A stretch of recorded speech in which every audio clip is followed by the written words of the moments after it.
on this episode of the Soul Twin Stars podcast. And I apologize to myself for abusing them emotionally and verbally all these years. So I've been apologizing to my body and to all the parts that I have been so dissatisfied with. And I find myself getting really emotional. You can go through a midlife crisis at any time. And I thought, that's pretty important for people to understand. We would never speak to another human being, right? The way we speak to our bodies. I hate my legs. I hate you, tummy. I hate my fucking fat. Well, I just am living my authentic self, my true self, wherever the universe, God, source, whoever it is out there, the collective consciousness is what I believe. Wherever that leads me, that's where I'm going to go. Hi, I'm Lady Shadowe, a witch with much to share, stirring the cauldron with magical self-care. Hi, I'm Peaceful Nik, a medium divine. I chat with the dead and interpret every sign. We are soul twin stars, best friends through it all. From spells to healing, we're answering the call. From moon cycles to menopause and making peace with the dead. We aren't afraid to talk about what's rarely said. So tune in each week to get raw, real, and wise. Let's talk about a spiritual life with absolutely no disguise. Welcome to the Soul Twin Stars podcast, Uninhibited Spirituality. Peaceful Nik and Lady Shadowe here. We would like to first and foremost thank our sponsors for this episode. Thank you to Nadine Gordon-Taylor, intuitive artist, author, speaker, and teacher. She's also the visionary creator behind a series of soul-stirring oracle decks, including the Animal Love Oracle cards, the Heart Path Oracle, the Crystal Clear Oracle deck, and the highly anticipated Plant Spirits Oracle, arriving this fall of 2025. Her work blends mystical insight with artistic mastery, offering tools that inspire a deep connection and inner wisdom. Explore her full collection at thirdeyestudio.com, THIRD or experience her magic in person at her beautiful Peekskill, New York storefront, the Third Eye Studio. To purchase her oracle decks, please visit innertraditions.com. Also, thank you to Beans and Buttercream Bakery. Delicious homemade treats shipped anywhere. Call 417-973-2352. And Abernathy Photography, based in southwestern Kentucky, a professional and stellar company providing drone photography in both local and destination weddings. Visit abernathyphotography.com. Author Mary Ray's self-reflection workbook on conquering shame and guilt, Tell the Devil to Go to Hell, an interactive memoir, is available on Amazon.com. Craving delicious Italian cuisine? You can find it right here in Westchester County, New York at Fino Restaurant, that's F-I-N-O, restaurant at One Baltic Place in Croton-on-Hudson, New York. All of our sponsors are linked up on our Soul Twin Stars podcast Facebook page, and we thank them for making this podcast possible. And now, back to our episode. Welcome back, Nik. It's always such a pleasure to hang out with you in the airwaves of life, love, liberty, and spirituality. How are you doing this week, Nik? My BFF, what's up? I'm doing great. I'm very grateful for all of my wonderful blessings. I am extremely busy with my day job and my mediumship, and I'm pretty tired. I gotta say, I'm pretty tired. Blessed, grateful, a little tired today, but feeling great. And the audiences, I'm sure, understand that because everybody at some time through their day or week has to push hard to get stuff done. And so we are the women that claim to let it all hang out. Yes, we have wonderful guests come on who also let it all hang out for us. But in the end, it's Nik and I, the OG, that started this thing. Two BFFs, magical conversations, a witch and a medium. And so here we are just talking about the everyday humdrums of life and how to make things sparkle a little bit more by the end of the day. And tiredness is part of that. I'm a little sleepy too. I skipped my mushroom coffee today. I could use a late day pick me up as well. But we are here. We are airing this awesome episode. It's just going to be the two of us yakking about awesome things that we go through, that everyone else goes through, and just offering the audiences wonderful opportunities to take our tips and tricks and hacks in midlifery per se. Yeah, earlier you mentioned something to me, and we were prepping for the podcast.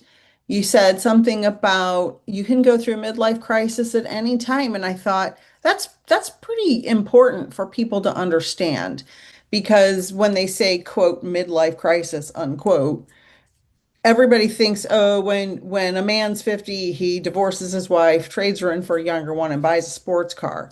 And that's not necessarily true for everybody because midlife crises come in different forms for different people at different times. Absolutely. I hear teenagers talking about, oh, I'm in a midlife crisis. And also, none of us know how long we have. We could be a three quarters of the way through. We could be halfway through. We could be a quarter of the way through. We're allowed to say how we feel. In other words, we should not be apologetic for how we feel. I agree completely. And you never know when you're going to start reevaluating what you have or have not accomplished or what regrets you may or may not have. And that's why I always applaud you, Lady Shadow. And I've always been inspired by you talking about living authentically. And I think when people are not living authentically, when they're not taught that they can live to be their true selves, who they truly are, regardless of what society has told them, when you live your authentic self, when you learn to live your authentic self, it prevents you, I would say, from going through a very dramatic, quote unquote, midlife crisis because you're living your true self. Now, that being said, not everybody is aware they're allowed to live their authentic life. Not everybody knows they're allowed to live their authentic life because they're taught to be who their family wants them to be, or their friends want them to be, or society wants them to be.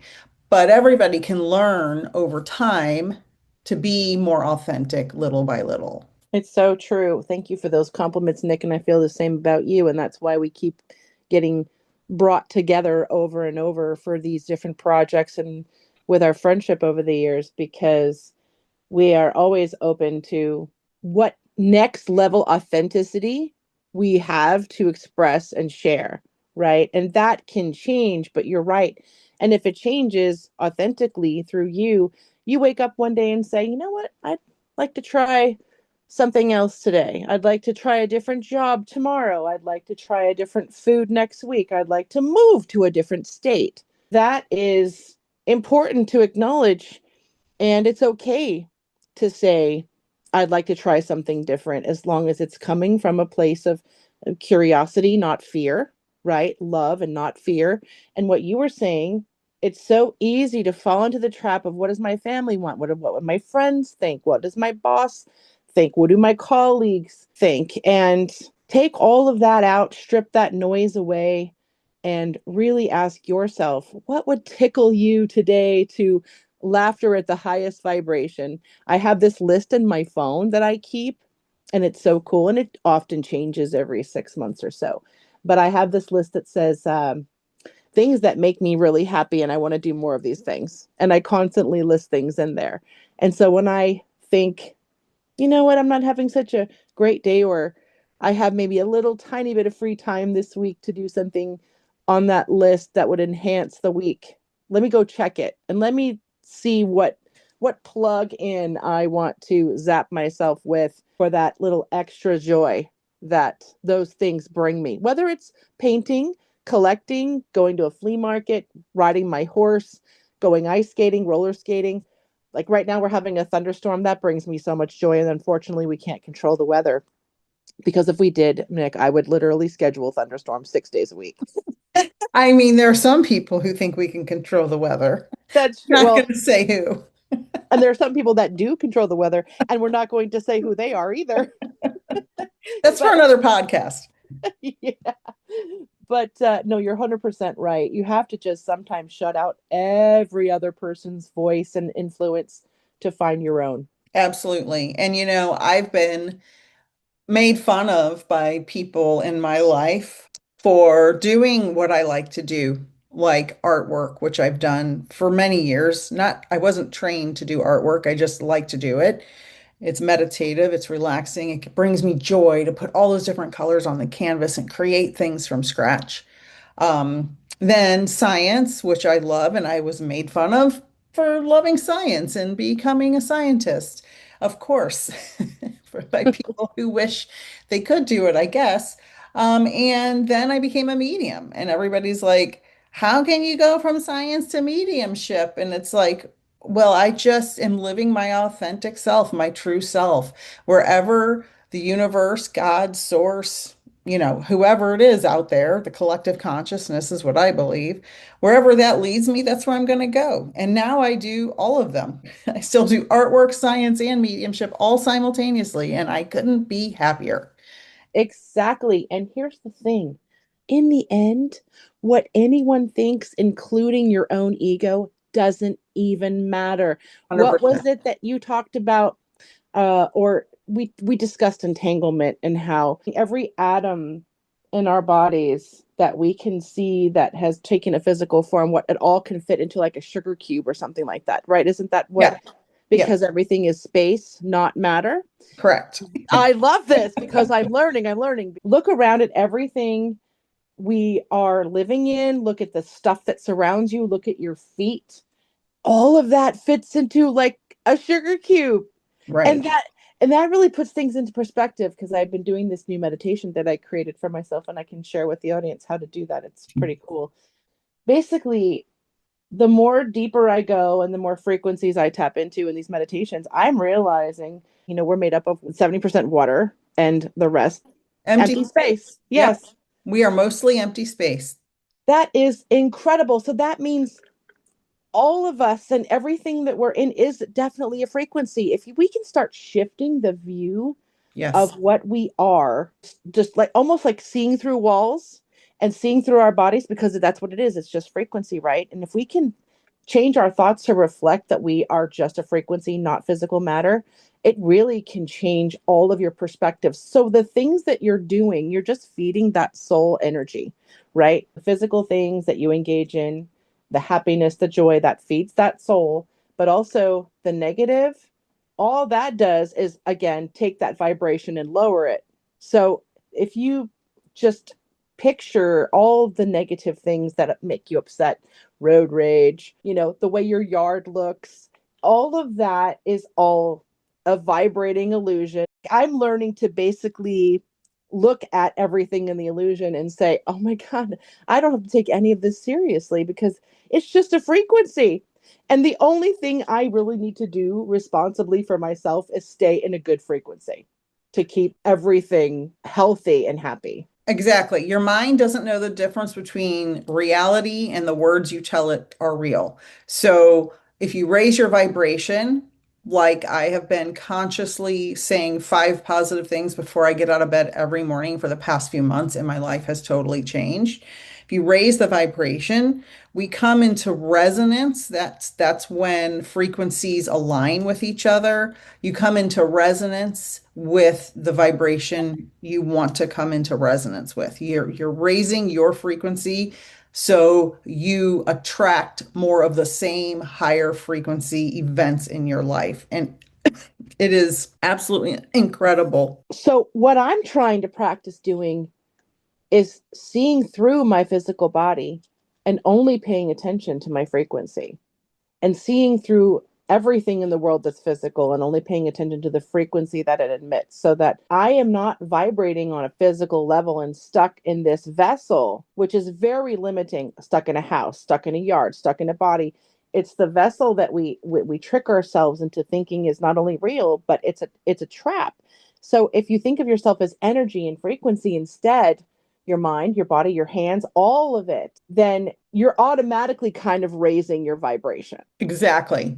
The other part of this scientific, cool, woo-woo combo stuff I like to talk about is when we came into existence as humans, all the particles that make us up come from stars that exploded billions of years ago. And there's something called quantum entanglement we've talked about before. Yep, last week. So we are literally have trillions of atoms in our body, trillions and trillions. We are connected through quantum entanglement to trillions of atoms out in the universe. They could be billions of light years away. We are connected to them. We are entangled with them. So when we need to bring in any higher frequency, we can do that by connecting in our mind, in our mind's eye, put out that energy and pull in all the positive energy from the universe. Now, that may sound crazy to people out there who are unfamiliar with this concept, but when I am having a bad day, which everybody does, when I'm very upset or stressed or struggling, I imagine myself, I open my arms wide and I imagine all the stars in the universe raining down positive energy on me. And I imagine all this radiant light coming in through the top of my head and covering my whole body. And it changes my outlook instantaneously. And it is such a beautiful meditative practice, but it is literally calling in that higher frequency from everywhere in the universe because we're just a speck. We are a speck of dust in the universe. We are almost imperceptible from a picture we take from the planet next door to us. And it's incredible how much access to energy and love and light and peace we have when we just call on it and call it towards ourselves. I know we have different types of people listening to this across the board, belief systems, whatnot. And again, we are trying to be less judgmental and more accepting of whatever your views are and not judge them because that's part of the higher frequency. So even if you don't believe you come from stardust or billions of stars, you do come from some sort of light source. At least I believe that as well. And connecting to that light, that wholeness, that perfection can also not just shift your mindset, which you were talking about, having a bad day, but it can shift your physical body, right? And again, we just look in the mirror and see our physical bodies, and everything is so linear and so one dimensional here. But when you can look at your body as a beautiful vibrational tool that houses your mind and your ideas and the joy and love that you can feel, give, and receive, it also changes everything. So it's not just tuning in for the mental part, it's tuning in to also realign you physically. And the stuff that made you is the same stuff that can heal your body too, your physical body, not just your mental state of mind. And so that's why I'm a huge believer in holistic medicine and quantum healing and transforming your cells. And energy can fix the cells in your body too. You do it every night when you sleep. And so when you go into a meditation, it just kind of speeds everything up, just like in a manifestation. You can speed things up if you're tapped in, per se. I agree. And it's true about the power we have over our bodies. If anyone is unfamiliar with the placebo effect, I suggest highly you look that up. I'll explain it briefly. It's where when they study pills, pharmaceuticals, they'll give one group nothing, they'll give one group a placebo, which is a fake pill, and they'll give another group the real pill. And then they study the groups with the fake pill and the real pill. And the people who think they're taking a real pill but are not still have significant health benefits. Their mind believes they're getting better. And so their body gets better. We have so much more power over our body than we ever imagined because society trains us in commercials. Ever see a pharmaceutical commercial or ad? Take this pill. My favorite one, and this is sarcasm, my favorite one is the depression pill that is for the depression that your other depression pill isn't curing. Yep. Like you need two depression pills. And it's like, and I'm somebody who has dealt with depression and anxiety for decades. So I'm not putting anyone down who has that. I'm just saying pharmaceutical companies are really not always, they don't always have your best interest at hand. And we have much more power over our physical body than we think. And that includes our body image. I feel the same way about the pharmaceuticals. That's a whole other show. Yep. Because I do believe that our healing is more powerful, and anything in nature is more powerful than anything that they can create synthetically, because that's all they're doing is copying nature and then infusing it with other molecules to make drugs, right? I am 100% on the the wavy train. You know what I'm saying? The like frequency waves. And those things change, and everything, spontaneous healing, all of this, you're right, is completely documented. But speaking of our bodies, and all the changes that our bodies go through, and it seems like I don't think I've ever met actually one person that just loves their body, their hair, their face, their personality. We somehow are conditioned when we come down in the ego to automatically criticize everything about ourselves. When you have a conversation with somebody that's super important and you walk away and you feel really good about it, but then your mind starts playing back the conversation Yeah. and you start thinking, oh my God, did I sound like an idiot? Did I say the wrong thing? What are they really thinking of me? And then for like an hour, you're thinking, oh my God, oh my God, oh my God, was that as good as I thought it was? Probably not. That probably sucked. I probably sound like an idiot. The self talk is ridiculous, but I have been up and down with my weight all of my life. The thinnest I've ever been was like a 10, 12. But I'm 6 feet tall. So it's always an up and down battle. And now that I'm older and I'm going through menopause and things are happening with my body that are different, with hormones missing and all, which we're replenishing, like I said, in the wave frequency and with some all natural bioidentical hormones. But it's amazing how in this new meditation that I created, how differently I'm feeling when I wake up every day. I can look at my, ripply thighs or my little tummy and just say, "Oh, I love you. I'm sorry for so many years. I used to talk so much shit about you." And we were just talking about before the podcast. We would never speak to another human being, right? The way we speak to our bodies. I hate my legs. I hate you, tummy. I hate my fucking fat. I don't like my hair.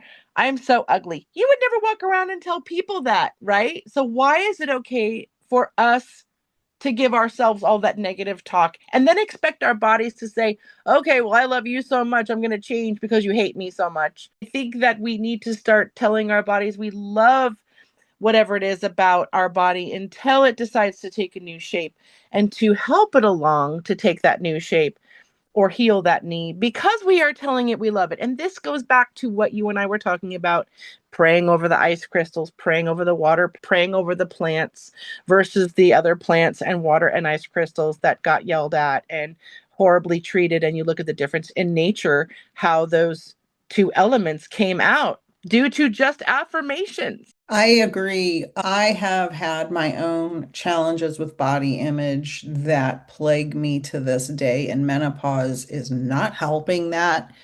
I was an athletic type person, got married, had a couple kids, got Hashimoto's disease, and gained weight rapidly out of control. Um, and I've had a lot of shame ever since then. No matter what I do, no matter how much I exercise, no matter how little I eat, no matter what supplements or medication, doesn't matter. Nothing takes the weight off. And menopause is just making it worse. Yep. So, and I even talked to my doctors, I've talked to naturopaths, and they're like, there's no miracle cure. I could do GLP-1s, but that's just going to cause me other problems. And I just don't feel like a quick fix is the answer for me, Yep. because I don't want to have long-term health effects with the stuff I've already got going on. So I every day, and I'm embarrassed to even say this, every day I'm very negative to my body. And your words have hit me differently because I need to change that narrative. I need to be thankful to my body. I gave birth to two healthy children naturally. Um, and I've endured a lot of things in my life, and I should be more thankful and grateful instead of insulting and judging myself, which I do pretty much all day, every day. We have to catch ourselves. I catch myself too. And when I remember that I'm frequency, not body, and extra fat, or or pimples or dry skin or frizzy hair. I just remember, no, your frequency, you are not that anyway. That's just the result of a different frequency that I have let in, and what has come in, I can change. But the quickest way to change all that is to literally undo the self talk, undo the self hatred, undo the self loathing. And same with you, years I would go up and down. Every single decade I have lived, I have been through different weight periods, more fit, less fit, more curvy, less curvy.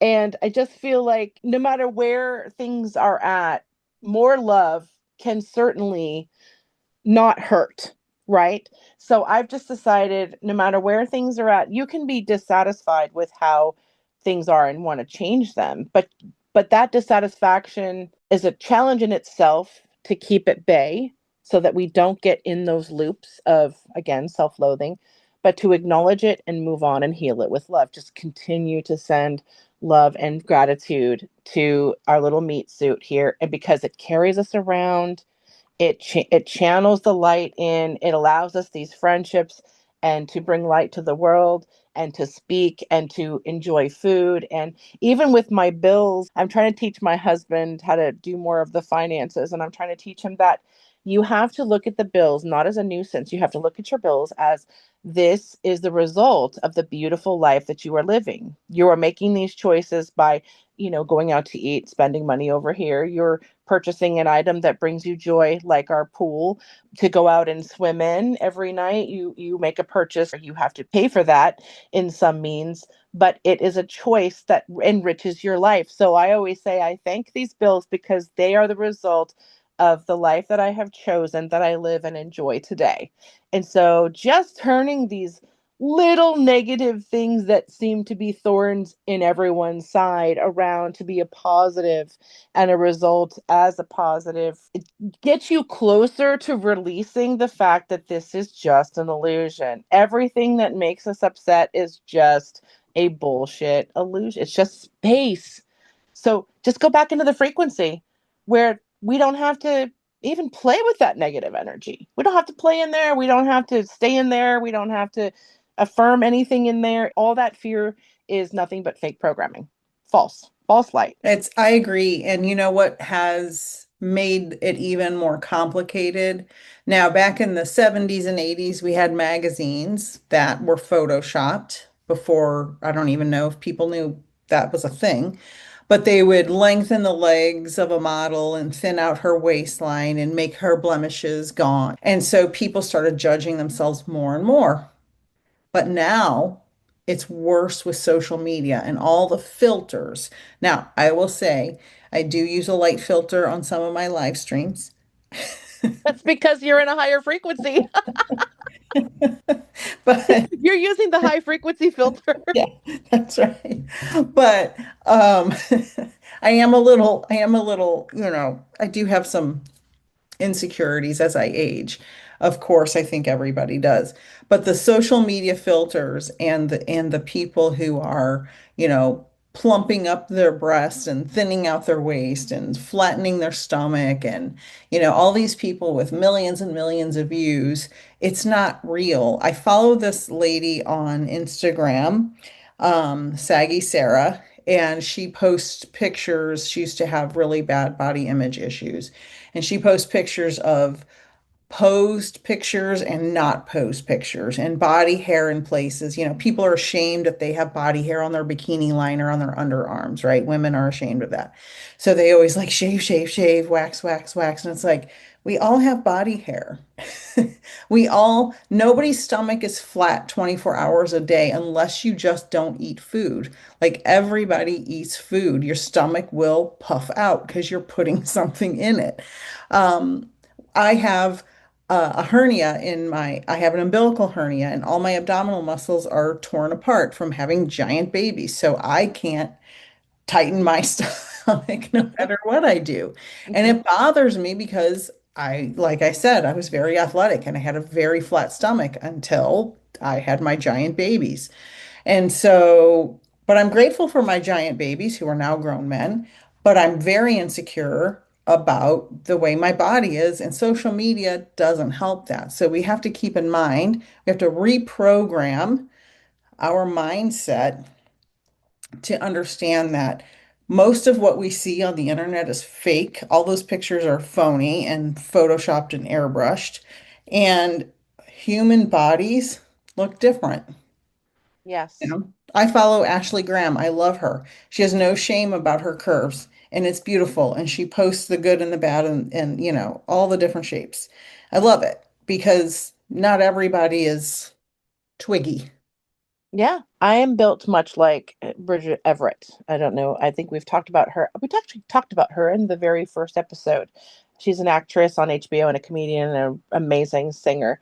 She is actually probably got 3 or 4 inches on me. She's got to be 6'3", and she is just 6'3" of beautiful talent and radiance. And she's got these again pendulous breasts, and she never wears a bra, and I have similar breasts. I've never had high lifted firm up in the air boobies that said, "Hi world, we're perky today." Like, just even as a teenager, I always had these giant breasts, and I've always been a little self-conscious of that. But I've learned that this is what I've been handed. I don't want to go through unnecessary surgeries to fix something, to live in a place, in a system that, again, enforces the illusion of the 1D world. Because my whole thing, my writing and all my meditation, my art, like you, is more important to me than winning a bikini contest at this point. I mean, I'm 53, you're close to that. Um, I'm 54. yeah, exactly. We our goals are different. Our mindset has shifted to different priorities in life. And again, just remember the system that we live in is trying to keep you all in fear and in vanity and in anxiety and depression, and then treating you with pills to cover that up even more. And in fact, exacerbating the problem. If we just stop and remember that we are frequency and not the system, that we are only here temporarily for, because as soon as our generation is gone, no one's even going to remember Right. who was on the internet, who was hot, who was not. What's going to resonate and what will be left of all of that is the love and what we left the previous generation to believe what was important, which is the opposite of all of that. You saying that made me think of my granddaughter. I have a new granddaughter. She's a baby. And it made me think, when she's older, she's not going to think, gosh, my grandma had a fat belly. She's going to think, my grandma gave me the best hugs. Yes. And and that what you just said really reminded me to keep that in mind, right? We're not going to remember who's hot in 100 years. Who cares? If we're even here as a human species. 100 years. Exactly. Um, Exactly. I mean, we'll be here in the ethereal for sure, watching over everybody. Hopefully, I don't have to come back here. I'm going to ask that I don't. Thank you. But, we're not that we don't love our earthly brothers and sisters, but we all need to evolve. There are several planets and other areas we can go to hang out, to grow to. So I'd like to explore some new places, check out some hot gray aliens, some really rainbow colored Palladians. That would be nice. Get a yeah. Palladian boyfriend. Watch Resident Alien if you haven't Oh already. yeah, yes. Or I'd like to maybe sleep with an Arcturian. That would be super hot with their magical glitter parts.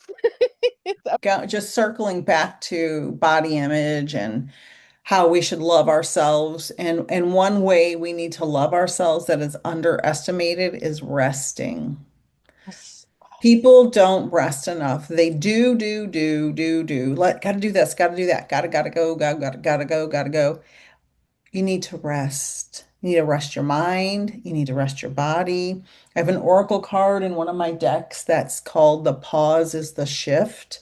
Oh, I love that. I love it. I've been talking about it a lot lately in my readings and in my live streams because if we don't pause, we can't shift. If we don't, Agreed. yeah, if we don't pause, we're blocking ourselves. When you, David Bayer says the same thing. He says, It's all frequency. So when you're, like you were saying, when you're resonating with something that you love to do, when the work is done, which is to us, it's not work, right? Because we're just resonating love, the labor of love. You go into that state, you put it out there, you leave it alone. And then he says, you don't have to hustle 24/7. Go enjoy your life. Go Right. hug your family, make love to your wife, go take a walk, put your feet on the ground. The whole point of participating in this system, per se, right? Hmm. It's to override it with joy and love. Of course, work is a huge part of that and making big things happen. But like you said, the new coincidences, the new ideas, and the inspiration to keep producing wonderful work in this world, the love area, not in the fearful slave prison work we call the vomit job. Right. He says the best thing you can do is work less and go enjoy your life more, Yes. even if it means taking a little bit less money. Because Yes. when you can do that, it will attract money and everything else naturally on its own in another place, in another way, in another day, another week, another month. Yeah. I agree. I've done the grind. I've worked two and three jobs at a time over the years outside of the home.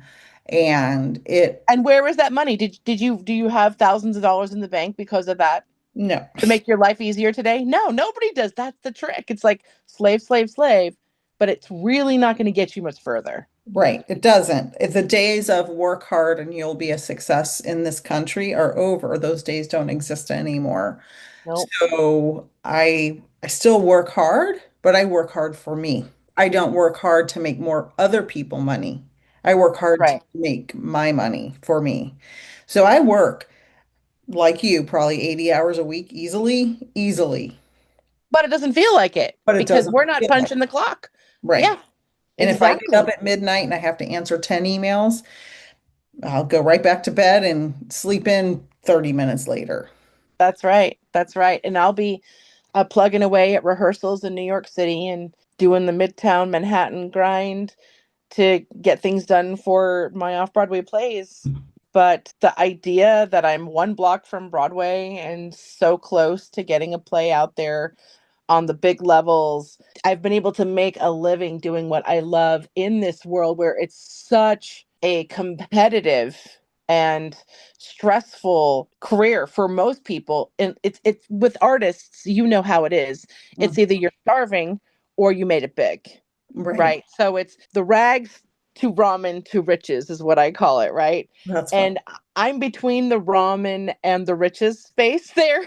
And so I'm just grateful that I was able to carve that space out right there for myself at all, because most people can't figure out how to do that. And so, as a creative, as an artist, and in you as an intuitive, to make a living doing these wonderful services that, like you said, don't require someone else to tell you what to do all day long. And my husband had that shift a year ago. He was working in high end dental assistant surgeries in New York City, and the very, very sought after assistant, a great bedside manner. He knows every single specialty and what has to be done in all of dental. He's worked in all of it, and he just said, I'm tired of slaving to make other people rich. He's like, I'm more than just an assistant to someone who has an education. I am a valuable person in society that can offer much more than just handing a doctor his tools to perform a surgery. Now, he never undermines the fact that we need doctors and we need people to fix our bodies when they're broken,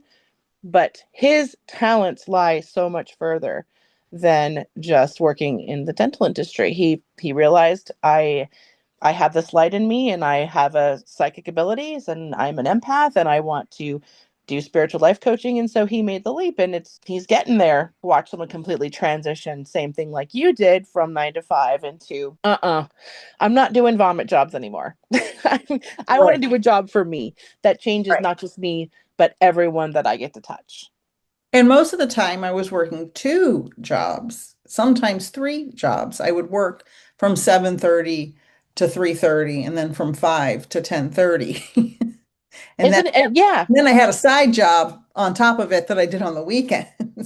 And So, it's interesting that the more jobs you work and the harder you work in that capacity that you did, the less you end up having altogether, yeah, right? Because you have less time, you have less energy, right. and really the money already went out the door. So now you have less money for all of that effort. Right. Yeah. It's so backwards. It is backwards, and our society trained us to be that way. And the other thing I want to say about this is the school system. I was a classroom teacher for 20 years in high school and college, and I could talk, we should just do a podcast on that, just Yeah, school yes. systems, right? But the education system now is very different and really just a babysitting factory. They're even in high school and college, like the education is not what it used to be. Students aren't learning. They're stuck on iPads or laptops all day. Um, I believe you could do all school online. Maybe little kids might need a school to go to, um, if their parents work. But I think after a certain age, all school could be online, have sports and labs, you know, 2 days a week, half a day at a school. The rest of the time they can learn online because teachers give an assignment on the computer and the teacher just sits at their desk most of the day. Like that's what's Unbelievable. happening. If anybody has kids in school, tell me I'm wrong. 'Cause I was a teacher and that's what it turned into. And that's what the administration wants. Yep. And they're programming students to just be online, be online, be online. And I was up for a really big job at a school in San Francisco a few years ago, and it was a 6 hour all day interview. I interviewed with six different people all day long. It was crazy. So Jeez. the last part of the interview was with the principal. And I was talking to him about, he asked me about online, assignments. And I said, my opinion, students are on their iPads and their phones and their laptops too much. And we need to go back to pen and paper a A lot hundred more. percent. And I didn't get the job. And Of he course started not. arguing with me. And I'm like, "Uh, look what's happening now." Yeah. Yeah. The thing is, you and I went to school. This is the good thing about being in our 50s because we got to go to school without any of those distractions. Now, even then, school was antiquated for people like you and I because we would outsmart the curriculum as it was. You and I were already vibrating too high for our own good, right? Because when Right. I was in school, yeah, there wasn't iPads and phones to distract me, but I found the curriculum so behind where I was intellectually that I maneuvered taking what the equivalent today is online classes. I took correspondence classes. So sitting in a classroom to cover material that would take a whole semester, I could do in about 4 weeks with these correspondence courses. I was assigned to a study hall for the periods that I had to be in school to do whatever I wanted because I had already completed a semester's worth of work in these correspondence courses within about 3 weeks. And then I had the rest of the 4 months to sit in these couple of study halls a day to do whatever I wanted, which was honestly like creative things. And like I had a little business going on the side. This is when I was 14 years old. I had a mail away horse catalog that I used to create for people. It was insane. I had my own P.O. box and a checking account of my own at like 14 years old. And yeah, I was a little entrepreneur even then, but even then I was ahead of the curve and I would go to my principal and I was a little bit bullied in gym. Believe it or not, a 6 foot tall girl being bullied because I hated fighting. I hated drama. I wouldn't get involved with it. And we were in a very basketball cheerleader heavy type of culture at my school. And of course, I was the weird theater girl that was always the odd man out. And they all wanted me to play volleyball and basketball because I was tall, but I wanted nothing to do with it. So I got bullied for that. And one time somebody had kind of took a whack at the back of my head and Hmm. I didn't fight back because that's just not me. I don't do violence. And so I went to my principal and I said, "Listen, I don't like the energy in this PE class that I have been put in because there's some bullies in there and I'm getting a hard time because everyone wanted me to play basketball." And I said no. And I probably said something stupid that a teenager would say, like, basketball is stupid. And and no, that didn't fly too well with a school that's 90% all about the basketball. And I rode horses, all through my teen years. We talked about me being on my own mini ranch. My mom brought horses home one day, and so I cared for our horses. We showed our horses. We were very involved in 4-H. And I went to my principal and I negotiated a PE credit in exchange for the physical amount of time that I would ride my horses after school, which was about 2 hours a day at least. I would go home and immediately get on my horse and go riding in any one direction of the miles and miles of desert landscape that I would ride in. But sometimes you have to know who you are so well that you have to make concessions, whether it was education, jobs, to create the environment that best suits your growth and your understanding of the world, basically. And you can't just take a class of 30 kids and say, all of you have the same needs. We're going to treat you the same way. And nowadays, yeah, you can have your cell phones because we can't tell you you can't. And then just give some blanket general system programmed education to people and call it education. And then, not only that, when they're 16 and 17 years old, force them to pick what career they're going to do through college. Exactly. At that age, your brain is not formed enough to understand what's left and right, let alone what you want to do for 40 years. Well, let's just call it what it is. What enslavement position, which corporation would you like to enslave yourself to? Right. They're Yeah, training students to be obedient. that's right. We are trying to undo all of that with this podcast to get everyone to see that there is another way of being, of learning, of creating. And, at some point, if people all rose up too and said not only no to this administration or no to this government policy or no to this educational system, eventually they would have to revamp it because we are in the majority. Right. And the corruption is so deep in our government across all areas. No one can convince me otherwise.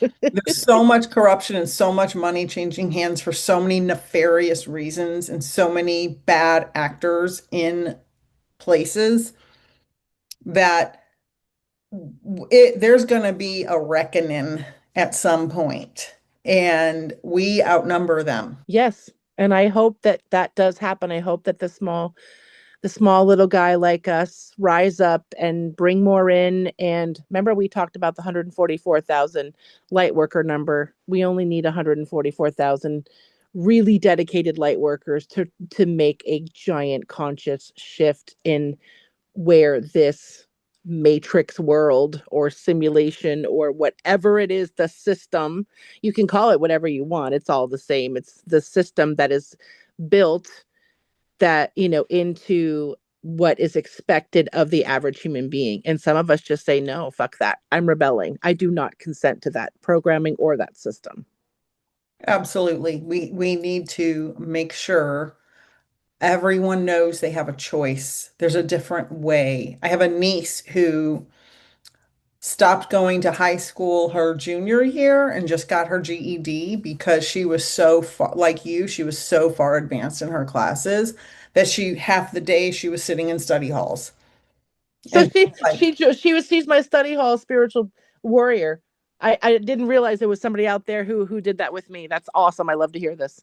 yeah, and now she's training dogs for a living Amazing. to be, discipline, like cop dogs or something. I don't really know, something like that. Well, the animals are very special. The animals on this Gaia, which is the earth, are completely unprogrammable. They are like baby Yes, souls that are not allowed to have egos. They are just unconditionally loving. And I think that's wonderful. That's wonderful work. they are present and in the moment all the time, and they love so unconditionally. And now I have a grand dogger, and I love her so much, and she brings me so much joy. And since having my grand dogger, I have gotten so many animals in my readings. I got animals before, but now it's like three-fourths of my readings, an animal comes through, and it's absolutely a wonderful new part of my mediumship, and I'm so grateful. Oh, I love that. You know what?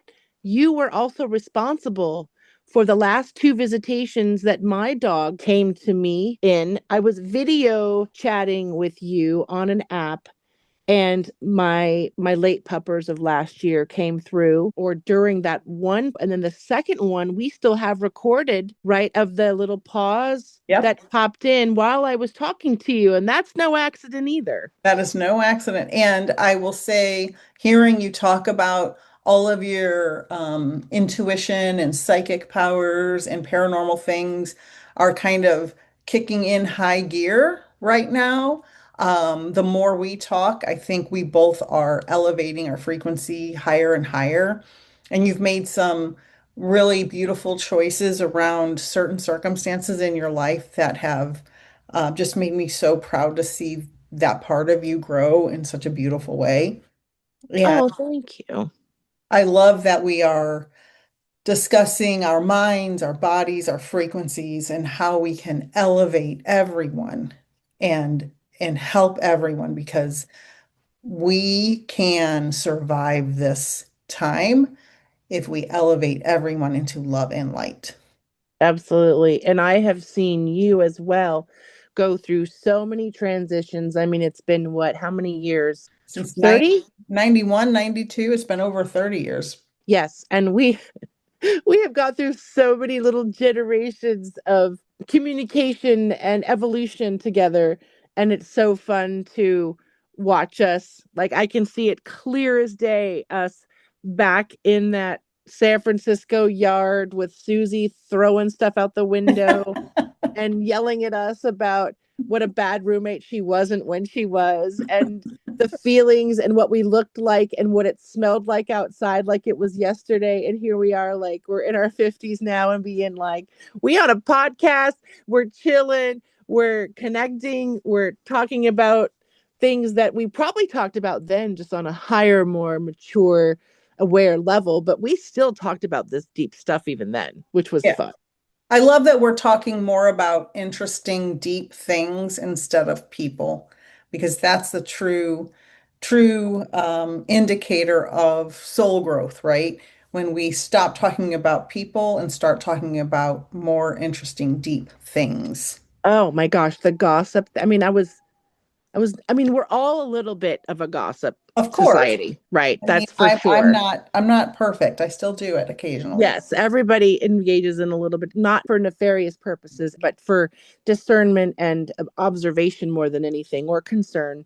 But it's none of my business what other people do. Right. I remind myself, the less I get involved in someone else's business, the more time I have to do what I want to do.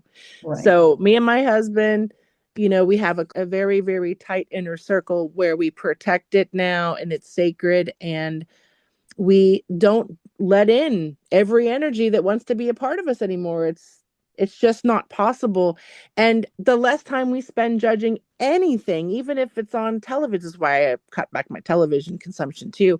I don't want to be in a position where I even have to look at something that's going to trigger me, because that's all part of the system programming. I Yeah. do not consent to any of that programming where I have to look at someone on a 1D level or judge them or be asked or forced to judge them, or I don't consent to any of that. I just want to love everybody and see everyone as a frequency instead of a physical body. I agree. And my husband, last thing I'll say about this, my husband and I were talking yesterday about judging and judging others. And, if we see somebody on TV or in a car or out at the grocery store, or whatever, there's always some kind of judgment. We do it automatically. I think everybody does. And we decided to have a safe word for our judgment. When we hear or notice the other one judging, we say, observe to each other. Yes.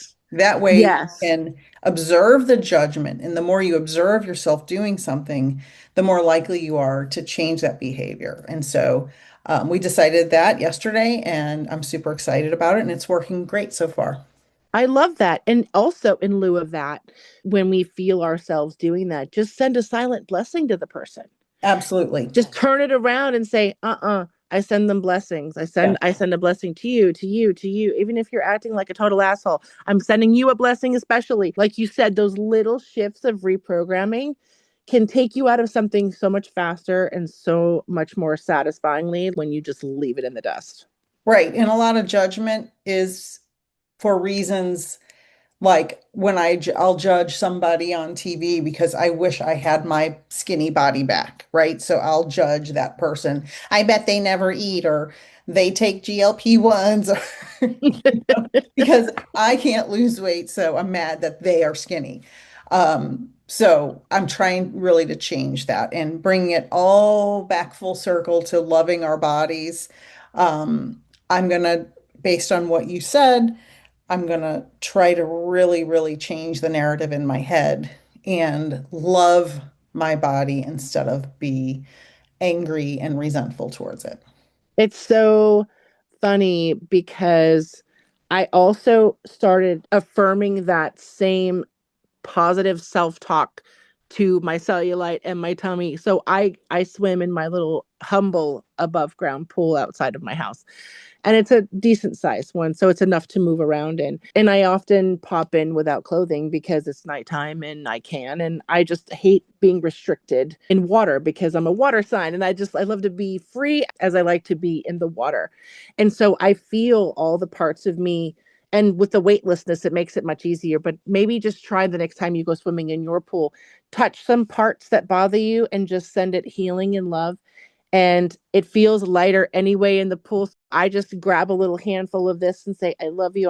And I apologize to my cells for abusing them emotionally and verbally all these years. So I've been apologizing to my body and to all the parts that I have been so dissatisfied with.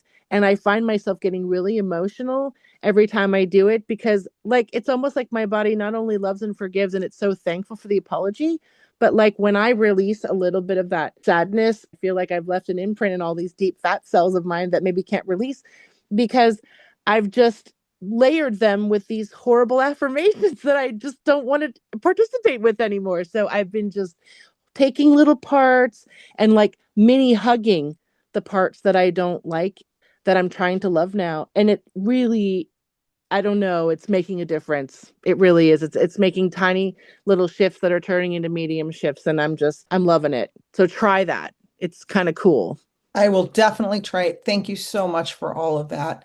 And everyone, we are so happy that you joined us for another wonderful episode of the Soul Twin Stars podcast. We are so happy you are here, and we look forward to recording a new podcast for you every week. And we are delighted that you are engaging with our content. Thank you all so much. Thank you, Lady Shadow. This has been wonderful. Thank you, my BFF. Appreciate you and love you. Love everybody out there. Peace, love, and light to all. Thank you all so much. Thank you so much for joining us this episode for the Soul Twin Stars podcast. Find us on our podcast Facebook page for Magical Mondays live at 8:30 p.m. Eastern, where we will help you magically slay your weekdays, and for awesome giveaways. For more information about what other spiritual things Nik and I do and offer, visit peacefulnikthemedium.com. That's Nik with just a K. Or to connect with me, Lady Shadow, soulsandspirits.com is the place to go. If you want to be a guest on one of our shows, we would absolutely love that. Contact us at soultwinstars@gmail.com. See you next Friday. I'm on Spotify, Amazon Music, iHeartRadio, Apple Music, Facebook, and on YouTube. Sending you all so many blessings. Thank you so much for joining us, and until next time, know that you are all cherished.